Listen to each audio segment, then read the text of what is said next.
Fala galera, sejam todos muito bem-vindos aqui da Coletiva do Jogo. E é o seguinte, vocês viram que o Vitinho, viram a situação do Vitinho aí?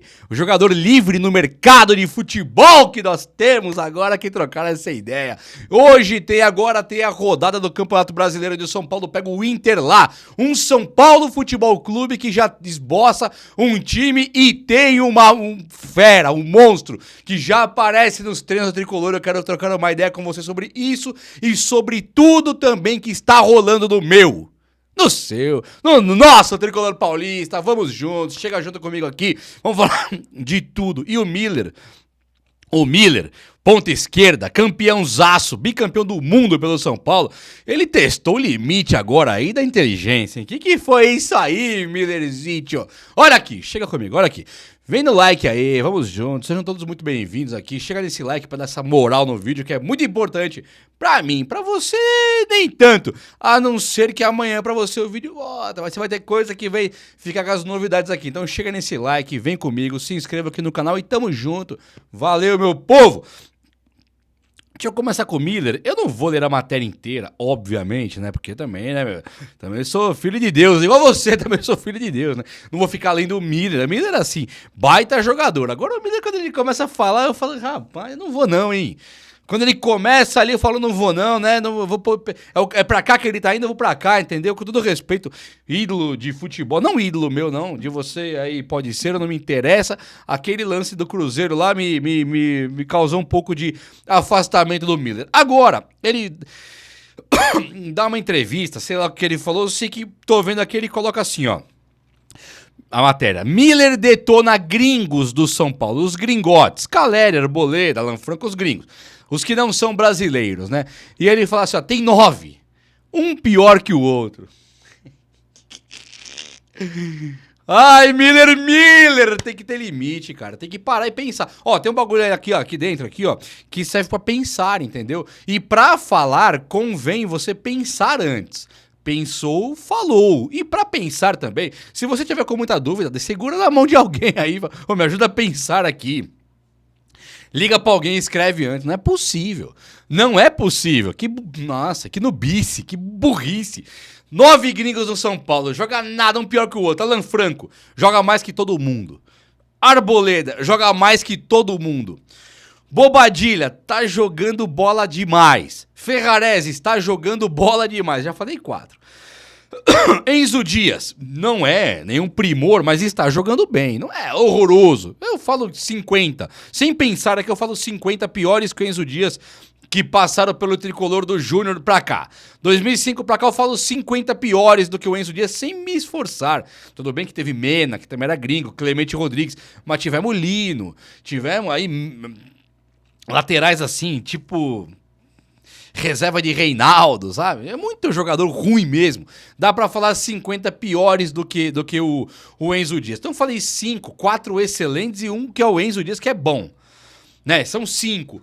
Aí dá pra apontar ali o Caleri e dizer que não é um baita jogador? Não dá, né? Não tem como. Não tem condição nenhuma. Então são 6 aí que são excelentes jogadores. Tirando o Enzo Dias, que é bom, os outros 5 são excelentes. Muito excelentes. Acima da média mesmo, jogadores top demais. Aí, vai, quem que tem que não é tão bom assim, que também é gringo? O Tapia nós não sabemos. São 7 aqui, eu não sei mais qual gringo que está apontando aí. Não lembro mais, não consigo me lembrar mais ninguém, não. Lembro do Tapia aí também, acho que são 6, 7 no time, aí não dá. Tudo bom de bola, com a exceção do Tapia, que eu realmente não sei do que se trata. Ah, o Cedric. O Cedric, esse realmente é fraquinho. Te dou razão do Cedric. Dou razão no Cedric e mais ninguém. E não consegui nem contar 9. Não vou olhar. Pode ter algum piorzinho por aí, pode. Mas os caras que estão jogando no time do São Paulo são muito bons. Mas muito bom mesmo. São Paulo achou uns jogadores assim excelentes e pagou menos do que os outros. Hoje, se temos alguma condição de ganhar do Flamengo, Palmeiras, Botafogo, não é por causa do nível do investimento que nós fizemos. É porque foi encontrar lá não sei aonde o Arboleda, o Alan Franco, o Caleri foram encontrar o Bobadilha, foram encontrar esses caras que são bons de bola. Bons mesmo, excelentes. Então o São Paulo tá de parabéns com o elenco que montou. E o Miller Bom, deixa pra lá, né? Não quero treta com ninguém, que eu não quero me indispor com ninguém. Mas assim, precisa pensar pra falar, tá? Fica o conselho aí. Pense e fale. Depois de pensar, você fala. Se pra você pensar vai ser tão difícil assim, pergunte pra alguém, peça ajuda. Não é vergonha nenhuma, não. Ah, meus amigos, por falar em craque do time de São Paulo, o Rodriguinho, ele tá aí pra pegar a vaga do Alisson, hein, como meia do Tricolor. E pode ser que ele pegue essa vaga no time do São Paulo aí. Você gostaria de ver o Rodriguinho titular do Alisson? Eu já sei a tua resposta. Eu sei que você vai dizer que sim, mas escreve aí. Eu prefiro hoje o Rodriguinho. Alisson, excelente, segundo volante, põe lá. Merece hoje ser banco do Bobadilha e do Marcos Antônio? Merece. Meu jogador, o Alisson, queridão, quero que jogue no Tricolor. Agora, na meia, ele não tá produzindo nada. Quer discutir o Alisson de segundo volante? Nós discutimos, vamos trocar uma ideia. Agora, de meia, não está jogando nada. Como nunca jogou no São Paulo, né? O Alisson nunca foi bem no São Paulo no meio campo pra frente ali. Como segundo volante, ele era até bom. E quando ele passava, só pra você entender, não tô dizendo que o Alisson de segundo volante, quando ia pra frente, não era bom. Não é isso. Quando ele era segundo volante, ele ia pra zaga, ele ia bem. Ia buscar a bola na lateral, ia bem. Ia pro ataque, ele ia bem. Ele fazia bem as funções do campo sendo segundo volante. Tudo ele fazia bem. Quando ele era ponta no São Paulo, meia esquerda, meia, ele não jogou nada. E agora de volta pra meia e, convenhamos, não está jogando nada, né? Então o Rodriguinho pede passagem. O que pode atrapalhar o Rodriguinho, talvez não nos próximos jogos, é o Crespo não querer preservar o Alisson e ser bastante conservador, ser menos arrojado e dizer, não, eu não vou colocar o Rodriguinho agora titular, e o Crespo tá meio que sabendo o que faz ali, né? O Crespo hoje ele merece toda a nossa confiança, um voto de confiança enorme, porque ele conseguiu os resultados que nós precisávamos, e agora, se ele colocar o Rodriguinho, tá ótimo, se ele colocar o Alisson, tá bom, mas eu prefiro colocar o Rodriguinho, acho que é mais meia, acho que vive um momento melhor, e como o futebol é momento, o Rodriguinho, ele pode finalmente ser aquele cara que quebrou a casca do ovo, surgiu, nasceu ali um brabo do ovo ali, acho que o Rodriguinho é esse cara. Deixa eu falar do negócio aqui do Marinakis rapidinho, que muita gente me pergunta e eu fico relutante em ficar falando do Marinakis, mas eu vou falar aqui hoje. O Marinakis apareceu um buchicho aí que ele estaria ajudando o Textor a comprar o Botafogo, recomprar o Botafogo. O Textor, pelo que eu fiquei sabendo, ele tá afundando um monte de time, umas gestões financeiras aí absurdamente horrorosas, onde o Textor já entregou o comando de alguns times que ele tinha, focou no Botafogo, mas ele tem que recomprar o Botafogo agora, e aí ele não teria grana pra isso, e por isso ele teria um relacionamento legal com o Marinakis para poder comprar. E isso interfere o São Paulo em absolutamente nada. Só para vocês entenderem o nível do buraco que o Casares e o Leco colocaram o São Paulo a dar, é o seguinte, o São Paulo venderia uma grande porcentagem para o Marinakis da base por 100 milhões de dólares. Esses 100 milhões de dólares era tudo que o Marinakis colocaria no São Paulo. E esses 100 milhões de dólares não é nem sombra do que o cara lá, o Textor, precisa para poder recomprar o Botafogo. Então ali era uma relação tipo assim, você é meu amigo, me empresta aí, eu te devolvo e tal. É diferente. No São Paulo é um investimento. E o próprio São Paulo, ele ainda não fechou com o Marinakis, mas o São Paulo está vendo aí uma chance de criar um fundo e permitir que não o Marinakis sozinho, mas inúmeros investidores investam nessa equipe de base de São Paulo, o que renderia para o Tricolor até mais dinheiro. E isso aqui é bastante fácil de entender. Pensa aí, o São Paulo quer vender, por exemplo, vou falar um número que não existe, tá? 50% da base do Tricolor. A base vai ser gerida pelo São Paulo, mas 50% você pode comprar. Investindo ali, comprar aqueles 50%. Então, você, a gente junta 10 inscritos aqui do canal e vamos comprar 50% da base do São Paulo. A gente põe o dinheiro lá para comprar, para ajudar a ser investidor. Quando o São Paulo vender, nós temos uma porcentagem. Eu coloquei R$10, você colocou 20. O teu retorno é o dobro do meu. É tipo isso, fazer um fundo onde o São Paulo libera a equipe de base ali como se fosse uma empresa SAF, entendeu a ideia? Então, em vez de chegar o Marinakis e ficar só para ele, o São Paulo passaria para um fundo onde várias pessoas investiriam. É mais ou menos isso, não é bem isso, mas a ideia é mais ou menos essa, ao invés de só o Marinakis, vários caras endinheirados, empresas e tal, que poderiam fazer o que o Marinakis faria, dar uma grana pro São Paulo agora, E na hora da venda, os caras teriam. Diferente de uma empresa SAF, não é igual. Empresa SAF de capital aberto, nada disso. Seria somente o cara dar dinheiro pro São Paulo agora e quando o São Paulo começar a vender jogadores da base, os caras terem essa participação nos lucros. É tipo isso. Não é nada de SAF também, tá? Se não ficou claro pra algum cara que tem o know-how de investidor aí. Não, Juba, não é assim. Eu tô só exemplificando que ao invés de um Marinax, o São Paulo quer colocar isso, pode colocar isso nas mãos de várias empresas, e aí também acho que é uma ideia interessante, até melhor do que só o Marinax. Mas esse tem que ser bem relacionado, saber vender, não pode ficar sucateando, como o São Paulo fez com o William Gomes, como o São Paulo fez com o Moreira, como o São Paulo fez com o Matheus Alves, como o São Paulo não cansa de fazer com a sua base.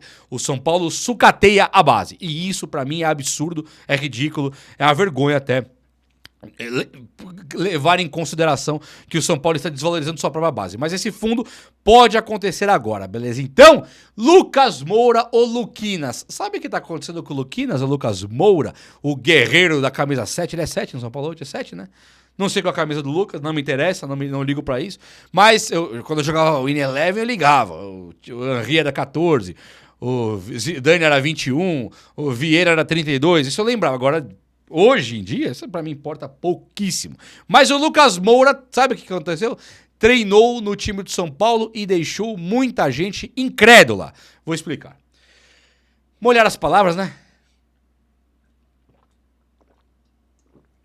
Deixou muita gente incrédula. Os caras não estão acreditando, porque ele já está treinando e pode ser que volte para o tricolor até antes do prazo. O prazo, a priori, né, era dia 6 de agosto. No dia 6 de agosto, você tem um jogo ali, não lembro agora se... contra o Vitória, contra o Atlético Paranaense já vai dar para ser no dia 6 de agosto. Preciso ver aqui, mas o São Paulo joga amanhã, dia 3, contra o Inter. Já pro Atlético Paranaense, segundo jogo, o Lucas Moura, se voltar dia 6, ele poderia jogar. E é possível que isso aconteça. Depois, as notícias cravavam que o Lucas voltaria contra o Atlético, mas não jogaria. Ele iria jogar nem contra o Vitória na outra semana. Ele iria, no fim de semana, ele iria jogar na Libertadores contra o Atlético Nacional. Mas, como ele já está treinando e aparentemente sem dores, ele agora, depois que os doutores lá colocaram o negócio na perna dele lá e fizeram uma carguinha sem ser o natural, medicinal, agora pode ser que o Lucas Moura volte até antes. Então, sim, ele pode voltar contra o Atlético Paranaense? É possível. Contra o Atlético Paranaense no final de semana, se o São Paulo estiver perdendo, ele já deve entrar. Se o São Paulo estiver ganhando de maneira elástica, bem simples, aí o Lucas Moura talvez não entre, beleza? Olha só, Patrick Lanza ganhou força nos últimos dias aí, depois da contusão do Wendel. O Crespo, não só o Mike, mas o Patrick Lanza, ele está de olho ali, e não é só de olho. O Crespo sabe que ficar de olho é necessidade dele, é obrigação dele, é o trabalho dele, mas ele também está com necessidade. O Mike e o Patrick Lanza, eles ganham força no time de São Paulo agora e não é por mera casualidade, é por não ter outra pessoa para o lugar. A contusão do Wendel e a falta de reserva para o Cédric Soares levaram o Crespo a ter que se virar nos 30. Então no próximo jogo é possível ele colocar o Mike e o Enzo Dias? Sim. Depois no outro, Cédric e Patrick Lanza? Sim também. Qual que é a jogada? Não colocar os dois da equipe de base juntos. Patrick Lanza pra esquerda, Mike pra direita e joga os dois. Não, a ideia é mesclar. Quando joga o Cédric, joga o Lanza. Quando joga o Enzo, joga o Mike. E acho que é super correto, né? É bom lembrar, para Patrick Lanza e também para o Mike, temos a segurança de Ferrarese, Sabino, Alan Franco, Arboleda, é uma baita zaga. Então o São Paulo pode sim colocar essa molecada para jogar e fica tranquilo. E tem também o Marcos Antônio Bobadilla, que estão fazendo talvez mais do que uma função apenas no campo e estão jogando muito bem. Então colocar a molecada da lateral agora não seria nada de errado, beleza? Gente, olha só. O Vitinho está livre no mercado e ele está sendo matéria de discussão também se o São Paulo deve ou não contratar o Vitinho. Vitinho, para quem não se lembra, o Vitinho é bom enfatizar quem que é, porque o São Paulo teve um Vitinho que foi recentemente oferecido pro Tricolor. O Vitinho da equipe de base, que jogava muita bola na base, ele acabou indo embora do Tricolor assim, sem o São Paulo ganhar nada, não teve aquela renovação de contrato profissional e tal. Ele vai embora e está brilhando no México, o Vitinho. Quando o São Paulo teve ele oferecido, foi mais ou menos assim, quer levar? Aí tinha que pagar X milhões de euros, 20 milhões de euros, tá? Não daria nem pra pensar. Acho que tava na casa dos 80 milhões de reais para recomprar o Vitinho, que era nosso da base. Não é esse Vitinho. O Vitinho é o Victor Vinícius Coelho dos Santos. O Vitinho que era, você vai lembrar dele do Flamengo, que o Rogério Ceni colocava ele no lugar do Arrascaeta, o Vitinho, e jogou no Inter de Porto Alegre também. Os times que ele jogou, esse Vitinho aqui, é o Vitinho ponta esquerda, tá? Ele jogou no Botafogo aqui no Brasil, eu não me lembro dele no Botafogo. Foi pro CSKA, lá de Moscou, depois jogou no Internacional. Aqui tá muito claro pra gente. Quando jogou no Inter, ele volta pro CSKA por uma grana, ele era do CSKA, jogou no Inter aqui e depois foi o empréstimo, acabou o empréstimo, ele vai embora. O Flamengo compra ele por aproximadamente 12 milhões de euros lá do CSKA e comprou mesmo. O Flamengo comprou mesmo. Era na casa de uns 50 milhões de reais. Isso eu lembro na época, 40, 50 milhões. O euro não estava tão assim, mas eu lembro, foi em 2022 isso. O Flamengo pagou uma grana, uma baita grana. Acho que foi 40, 50 milhões de reais. E o Flamengo trouxe ele pra cá e ele passa 2 anos aqui até ele ir embora para o Al-Ittihad, que foi embora lá pro mundo árabe. Lá ele vai pro Al-Shabaab e depois ele volta pro time dele, o Al-Ettifaq, e aí ele fica agora sem clube. O que acontece? O Flamengo, em 2022, pagou nele uma verdadeira fortuna. E hoje ele está livre, absolutamente livre no mercado aos 31 anos. Se você me perguntar, Jubão, o São Paulo precisa do Vitinho? Com certeza. Aqui não tem nem discussão. Ele pode ganhar uma grana por mês? Esse aqui pode e acho que até merece. Esse Vitinho, ele tem uma bagagem agora de ser um jogador que tem a qualidade técnica com ele, mas ele tem um ótimo chute. Ele é um baita jogador, o Vitinho. É um jogador assim que o São Paulo pode gastar 10 milhões? Pode. 20? Acho que já não. Mas se pensar que o São Paulo pagou 20 no centroavante André Silva, eu acho que o Vitinho é muito mais jogador do que o André Silva. É um cara que faz a camisa 9, o falso 9, não é a dele, mas ele faz sim, tá? Ele faz o falso 9, quando joga de centroavante ali, ele lembra muito o Eduardo Sacha, ele lembra um Brenner, ele é um atacante que não é trombador, não fica trombando, mas ele é ótimo jogador. Ele é ponta esquerda de origem, que o São Paulo hoje pouco precisa. Tem o Ferreirinha, tem o Luca, tem o Tapia, tem o Lucas Moura, que fazia outro lado, tem o Lucas Ferreira, ponta o São Paulo tem, né? Agora o Vitinho faz a meia. O Vitinho, ele vira meia também. Já no Flamengo tava virando meia. Ele jogou no Flamengo com o Bruno Henrique. Como é que você quer ser meia com o Bruno Henrique? Então ele era deslocado para jogar de meia, e ele é um ótimo meia porque ele tem essa questão do chute e da técnica bem apurada.